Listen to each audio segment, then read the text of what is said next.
Manipur News.channel mayam taram oksari lena ngachi maro pau pijari ahanbada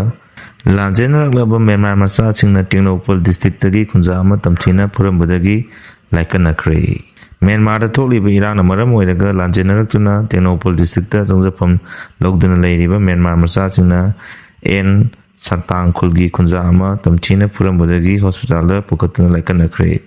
Presna pangmo pau amagi matungina laibak thiba thodo adu da sola mi adudi di modasin maring sahi kuntra apokpa di kodun maring kawi mahak rilram area manak nakwada laiba Assam Rifles ki post amada pukatuna Assam Rifles ki doctor singna laikana khibani thodo adu da mahak ki pisumdagi juba phawgi surukta tamthina sokpadagi mafam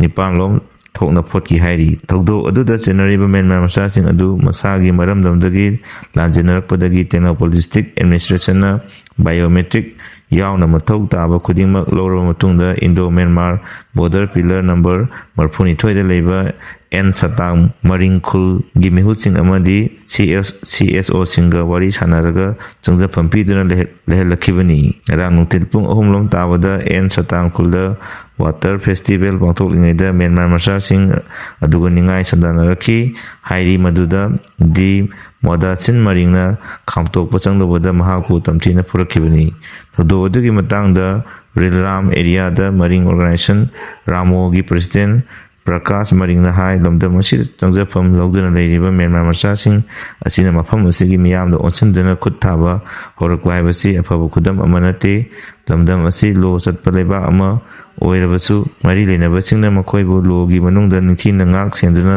thamdabana makoina maning torokpani asidagi sayol amagi manungda Satang khulda thamliba Myanmar machasing achi lokthokigidabani haina sumhana makata na phongtoraki makata ba update da N Biren gi khonjelni haiba audio clip forensic investigation loisankre madugi report sida langkhatlagani Manipur tholiba irang asiga mai lenana hanagi chief minister nongthomam Biren gi khonjelni haina audio clip ama paktakna na santorakiba adugi forensic investigation loisan kibu lena center da thubada madugi report ama Supreme Court langkhatlagani hairi di wiki report ama na hai report adu forensic science laboratories CFSM na seal tawraga Supreme Court langkhatlaknaba sem saba loikre hairi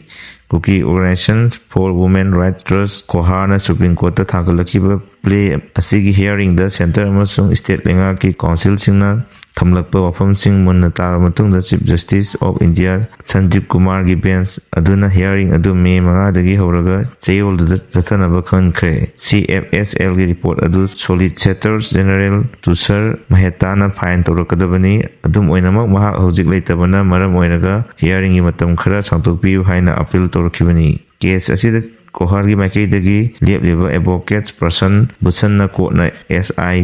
SIT ama semlaga tikat hanbinaba taksan kibasu laikrabani mahana phongto kibagi matung ina audio clip leak oirakpagi case adu yamna haksina lophom thoi truth lab amagi matung ina audio clip adu da yawriba khonjel adu nongthongbam Birengi khonjel oiramba yai habasi chada mawda hundegi changda sumle haina confirm torokiba laikrabani CFL AOG report tagidi truth lab ki report na reliables oiba heli haina su mahang hongtokiba laikrabani makhada update amada solution puraktriba phawba mitei singna singda lai khuramba yaroi Tengnopal district ta leiriba Kuki singi CSO sing Kuki women union amadi human rights ki president Chongwei Mate Kuki NP Tengnopal ki president Khoikhinmang Guite Kuki student organization ki president Thangboi Ludimna khuyek pidana Tengnopal ki DC represent ki baserol amada hairibadi maitai community singna Kukizo community singna khudum chanduna leiriba singda buffer zone landuna lai khurambagi thabak tawgodore haiba khangle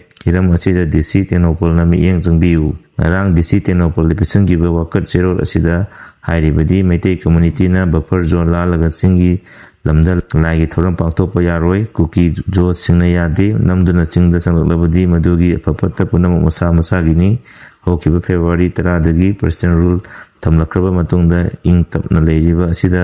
singda sanglabadi amuk khudongthiba tholokpa yai political solution puraktriba phawwa buffer zone lasandanaba Authority-na sinbiyu hairi chairol adu Tenopoli area-da leiba kunmathoi suba Assam Rifles amasung ahum suba Assam Rifle dazu copy amam piri. Makha taba update amada Mark Haukip amuk hana judicial remand pikre. India gi mayokta lalobagi maralda Kuki lalolu amagi lusingbani haiba Mark Thangmang Haukip Special Judge NIA Imphal West na bail da thadokhinaba khankraba matung atopa case amaga mai lenana Imphal Police na nongna phakre lenana police na phakraba miyoi asigi mathakta FIR number 205112021 IPS panduna ngarang judicial magistrate first class Imphal West da puthola matungda judicial custody oina kaisumsangda thajankhre.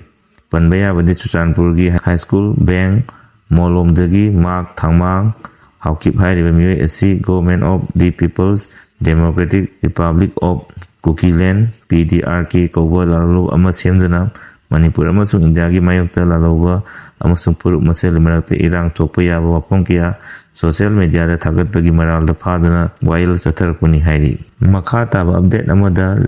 Land Resources Department ki certificate matam chana apply tawir uswas Deputy Commissioner Sub Divisional Officer amadi Sub Deputy Collector na piba Land Resources Department ki certificate sing kudak te apply tawagi muhutta matam chana apply tawir haina DC Thawal Ahantem Subas na phongtokre. Pamisi unaba amada wafam ase phongtokladuna DC Ahantem Subas na makha tana hai lenga ki poktak matungina Land Resources Department ki makha da piriba OBC Domicile Permanent Residential Certificate amadi Income Certificate na singba document sing ase miyamna mathau tarakwa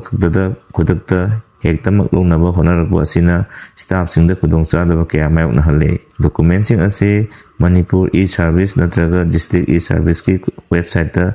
changlai apply tawba yare. Document sing adu tanabada changbase sang khudimak thajalaba matungda process tawbagi matam khara changani. Process adu loiraba matungda website asimaktagi adum download tawba yagani. Maram aduna document sing ase longna widamakta miyamna matam chana online gi kutangda apply tawirau hainasu mahakna makha tana phongtokhi. Makha taba update amada Kuki ama u hapaga porappa gari accident thokpadagi gari adu makha onduna gari na nanbadagi sikre hairi. Makha taba update ta Manipur